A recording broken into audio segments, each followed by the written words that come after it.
왜 며느리가 내 말을 귓등으로 들을까? 왜 자식들이 나를 가볍게 여길까? 섭섭해하지 마십시오. 다산 정약용 선생은 이미 200년 전에 그 이유를 딱 잘라 말했습니다. 내가 나를 귀하게 여기지 않으면 남들도 나를 하찮게 여긴다. 이 차가운 진실을 깨닫는 순간 여러분의 노년은 180도 바뀝니다. 2025년 자식들이 먼저 찾아오고 존경받는 어른이 되는 절대 무시당하지 않는 세 가지 조건. 지금 당장 확인해 보십시오. 인생의 시련을 건너 비로소 찬란한 황금기를 맞이하신 여러분, 인생 황금기입니다. 본격적인 이야기를 시작하기 전에 여러분께 조금 아픈 질문 하나를 드려볼까 합니다. 혹시 요즘 들어 문득문득 가슴 한구석이 텅 빈 것처럼 시리지는 않으신지요? 평생을 바쳐 가족을 건사하고 자식들 번듯하게 키워내느라 내 손발이 다 닳도록 뛰었는데 막상 정신을 차리고 거울을 보니 거기엔 낯선 노인 한 명만 덩그러니 서 있는 것 같은 기분 말입니다. 전화벨이 울리지 않는 휴대전화를 만지작거리다가 다들 먹고 살기 바빠서 그렇겠지 하며 애써 서운한 마음을 삼키고 계시지는 않습니까? 자식들에게 짐이 될까봐 아픈 곳이 있어도 숨기게 되고 젊었을 땐 내 말 한마디면 껌뻑 죽던 사람들도 이제는 내 말을 잔소리로만 여기는 것 같아 입을 닫게 되는 날들. 우리는 이것을 늙음의 서러움이라 부르기도 하고 노년의 고독이라 부르기도 합니다. 내가 돈이 없어서 그런가, 내가 늙어서 냄새가 나나 하며 스스로를 자책하기도 합니다. 하지만 여러분, 그거 아십니까? 지금 여러분이 느끼는 이 뼈저린 외로움, 그리고 세상에서 밀려난 것 같은 박탈감. 이 감정을 조선 역사상 가장 위대했던 천재, 다산 정약용 선생도 똑같이, 아니 훨씬 더 처절하게 겪었다는 사실을 말입니다. 우리가 아는 정약용은 정조 대왕의 총애를 받던 당대 최고의 엘리트였습니다. 하지만 그의 인생 중 가장 길고 깊었던 시간은 화려한 궁궐이 아니었습니다. 그는 인생의 가장 빛나는 시절인 40대부터 50대까지 무려 18년이라는 긴 세월을 전라남도 강진, 땅끝마을의 낡은 주막집 뒷방에 갇혀 지내야 했습니다. 하루아침에 역적으로 몰려 집안은 풍비박산났습니다. 어제까지 굽신거리고 따르던 제자들은 그를 모른 척 등 돌렸고 친척들은 그를 고발했습니다. 유배지 사람들은 죄인이 왔다며 문전박대하고 손가락질했습니다. 지금 우리가 겪는 은퇴 후의 상실감, 자식과의 소원함, 주변 사람들의 무관심. 이 모든 고통의 종합 세트가 바로 정약용의 유배 생활이었습니다.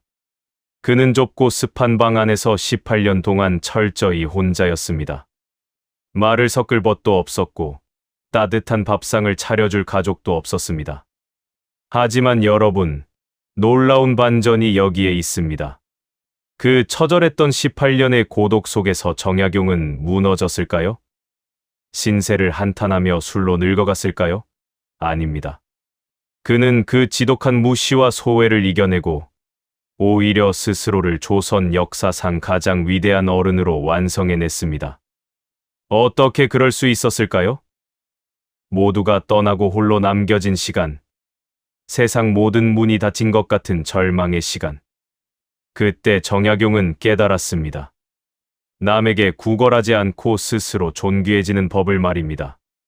오늘 인생황금기에서는 정약용 선생이 피눈물로 깨달은 사람에게 기대지 않고 스스로 품격을 지키는 법에 대해 이야기하려 합니다. 만약 지금 여러분이 외롭다면, 자식이나 배우자에게 섭섭함을 느끼고 있다면, 오늘 이 영상이 여러분의 남은 인생을 완전히 바꿔놓을 것입니다. 더 이상 남의 눈치를 보거나 사랑을 구걸하지 마십시오. 이제부터 공개할 3가지 비결만 실천하신다면 여러분은 이제 그냥 늙은이가 아니라 자식들도 함부로 대할 수 없는 기품 있는 어른으로, 그리고 그 누구보다 자유롭고 행복한 진짜 황금기의 주인이 되실 수 있습니다. 자, 정약용 선생이 유배지에서 보낸 편지 속에 담긴 죽을 때까지 통장 잔고보다 더 중요하게 지켜야 할 3가지 보물은 과연 무엇일까요? 우리는 왜 늙어서 외로운 걸까요? 정약용 선생은 그 이유를 아주 냉철하게 꿰뚫어 보았습니다. 바로 남에게 나의 행복을 맡겨두었기 때문입니다. 우리는 평생을 관계 속에서 살아왔습니다.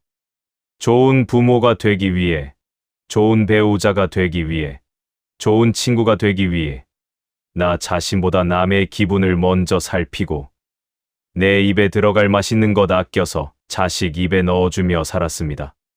그렇게 내 모든 것을 쏟아부었으니 은연중에 기대하게 됩니다. 내가 이만큼 했으니 저 사람도 나를 챙겨주겠지. 내가 늙으면 자식들이 알아서 효도하겠지. 하지만 여러분, 정약용 선생이 유배지에서 가장 뼈저리게 느낀 배신감이 바로 이것이었습니다. 잘 나갈 때 그의 집 문턱이 닳도록 드나들던 그 많던 친구들, 그가 벼슬자리를 챙겨주었던 친척들. 그들은 정약용이 역적으로 몰리자마자 가장 먼저 등을 돌렸고 심지어 그를 고발하여 자신의 안위를 챙겼습니다. 정약용은 아들에게 보내는 편지에서 피를 토하는 심정으로 이렇게 적었습니다. 세상에 믿을 만한 사람은 아무도 없다.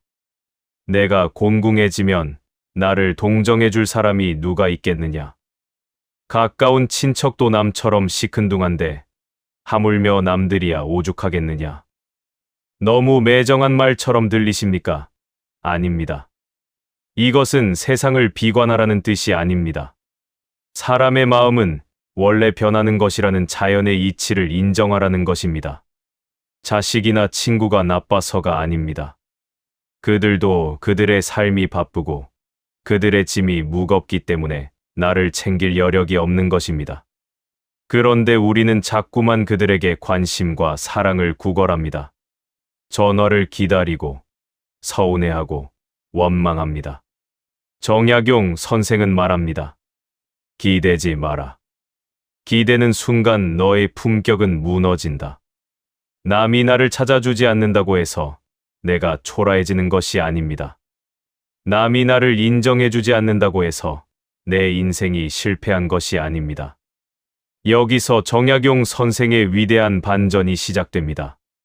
그는 사람들이 떠나간 그 빈자리를 슬픔으로 채우지 않았습니다. 대신 자유로 채웠습니다.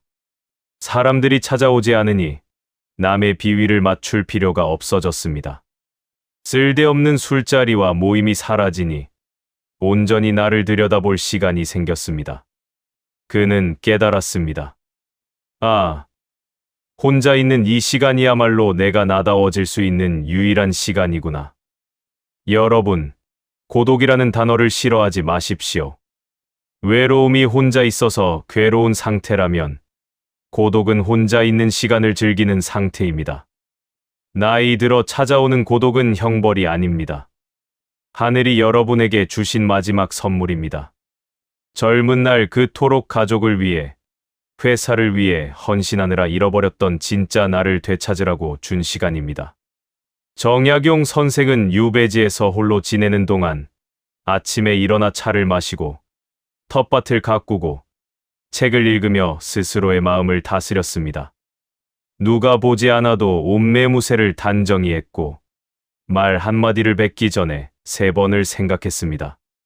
남에게 잘 보이기 위해서가 아니라 스스로에게 부끄럽지 않기 위해서였습니다. 이것이 바로 다산 철학의 핵심인 신독, 즉 홀로 있을 때 삼간다는 정신입니다. 진짜 어른은 아무도 없는 방 안에 혼자 있을 때 가장 빛나는 법입니다. 여러분은 어떠십니까? 혹시 혼자 있는 시간이 두려워 텔레비전 소리를 크게 틀어놓거나 의미 없는 모임에 나가 시간을 때우고 계시지는 않습니까? 정약용 선생은 우리에게 묻습니다. 그대는 왜 그대의 내면을 텅 비워두고 남의 시선으로 그 빈 방을 채우려 하는가? 사람에게 기대려는 마음, 그 썩은 동아줄을 이제는 놓아야 합니다. 그 줄을 놓는 순간 우리는 바닥으로 떨어지는 것이 아니라 비로소 내 두 발로 단단하게 대지 위에 서게 될 것입니다. 그렇다면 홀로 있는 시간을 무엇으로 채워야 할까요? 그저 방 안에 가만히 앉아 돌을 닦으라는 말이 아닙니다. 정약용 선생은 유배지에서 그 외로운 시간을 공부와 저술로 채웠습니다. 그는 자식들에게 편지를 보낼 때마다 이렇게 당부했습니다. 망한 집안이라고 기죽지 마라. 이럴 때일수록 독서하고 본분을 지키면 훗날 반드시 귀하게 될 것이다. 이 가르침을 2025년을 살아가는 우리에게 적용하면 절대 무시당하지 않는 어른의 세 가지 조건이 됩니다. 자식들이 먼저 찾아오고 며느리와 사위가 존경하며 친구들이 부러워하는 노년의 비결. 지금부터 말씀드릴 세 가지만 꼭 기억하십시오. 첫 번째, 제발 가르치려 들지 마십시오. 듣는 귀를 열어야 합니다. 우리는 나이가 들면 나도 모르게 선생님이 되려 합니다.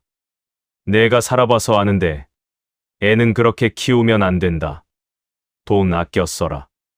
자식들 잘 되라고 하는 소리인 줄 압니다. 하지만 듣는 자식들에게 그 말은 사랑이 아니라 비난으로 들립니다.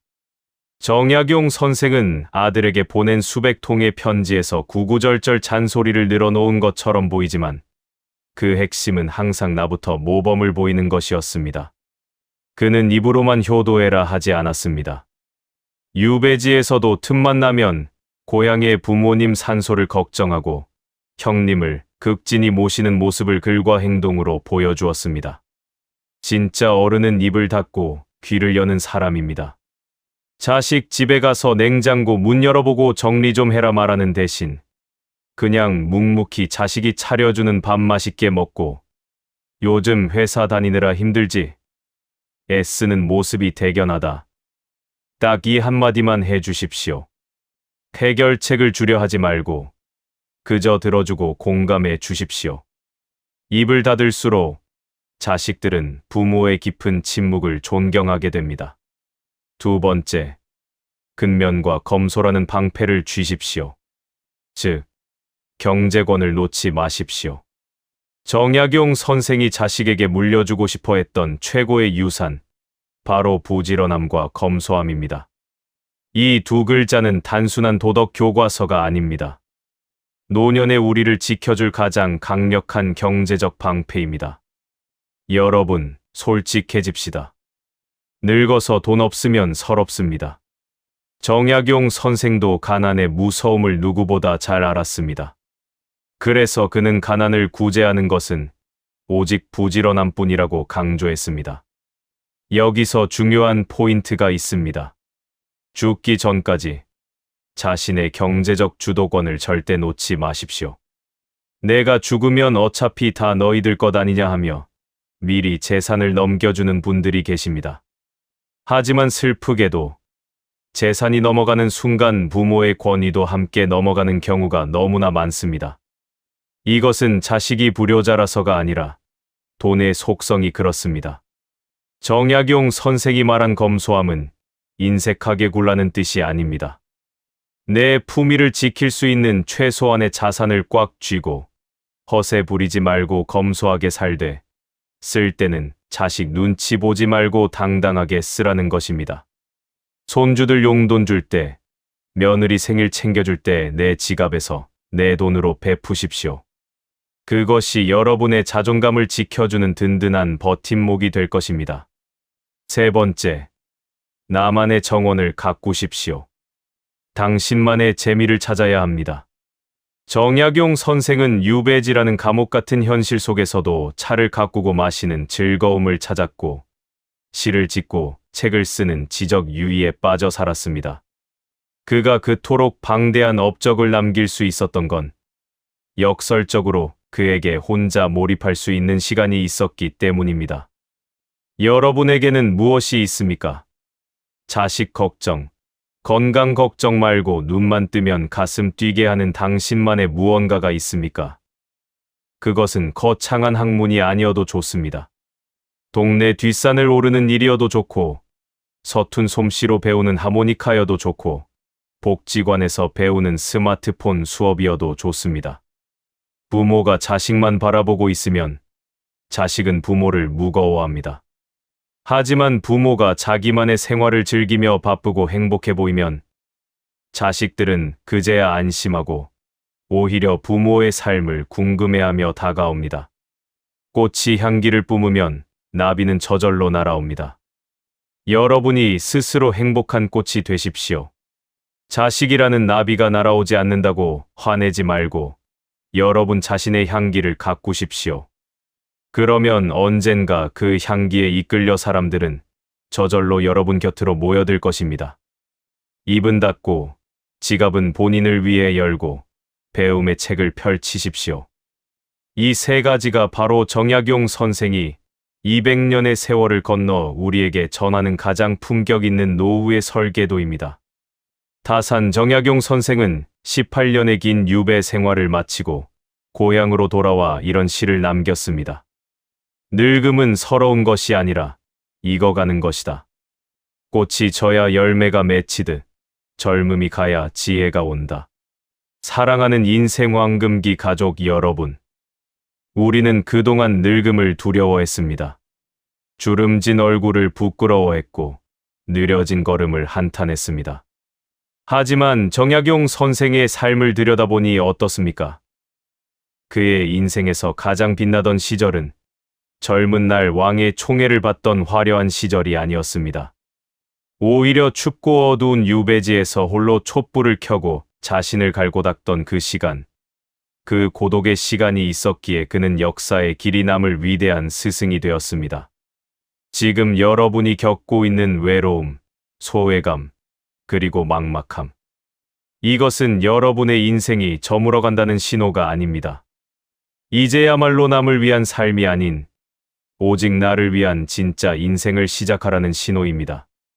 이제 자식 걱정은 그만 내려놓으십시오. 그들은 그들의 삶을 살도록 믿고 맡겨두십시오. 대신 여러분 자신의 마음밭을 가꾸십시오. 입을 닫고 지혜를 채우고 지갑을 열어 베풀물 실천하고 자신만의 즐거움을 찾아 떠나십시오. 누군가가 찾아오지 않아도 스스로 충만한 사람은 결코 외롭지 않습니다. 그 단단한 품격이 향기가 되어 결국 사람들을 여러분 곁으로 불러 모을 것입니다. 여러분의 지난 60년, 70년 세월은 헛되지 않았습니다. 가족을 위해 흘린 땀방울, 자식을 위해 삼켰던 눈물, 그 모든 것이 거름이 되어 이제 여러분이라는 나무의 지혜라는 크고 단단한 열매를 맺게 했습니다. 그러니 부디 스스로를 귀하게 여기십시오. 당신은 그 누구보다 존경받아 마땅한 사람입니다. 오늘 이 영상을 보신 여러분은 이미 달라지셨습니다.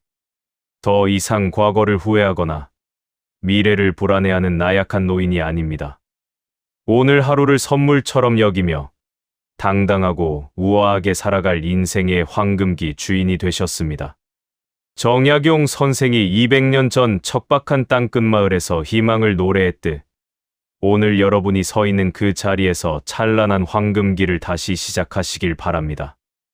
해의 진력의 노을이 아침 해보다 더 붉고 아름답다는 것을 여러분의 삶으로 증명해 주십시오. 오늘 정약용 선생의 지혜가 여러분의 마음에 작은 등불 하나를 켰다면 좋아요와 구독 버튼을 눌러 그 불빛을 더 밝혀 주십시오. 여러분의 작은 관심이 제가 더 좋은 영상을 만드는 데 큰 힘이 됩니다. 그리고 오늘 다짐을 댓글로 꼭 남겨주세요. 나는 오늘부터 진짜 황금기를 산다. 이렇게 댓글로 선언하는 순간 여러분의 인생은 정말로 변하기 시작할 것입니다. 저는 댓글 하나하나 꼼꼼히 읽으며 여러분의 그 귀한 다짐을 응원하겠습니다. 주변에 마음 둘 곳 없어 외로워하는 친구나 지인이 있다면 이 영상을 공유해 주세요. 함께 나이 들어가는 벗에게 줄 수 있는 가장 따뜻한 위로가 될 것입니다.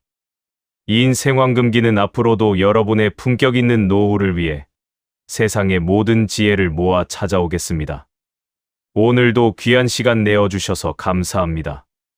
당신의 남은 날들이 날마다 축제이기를 진심으로 기원합니다.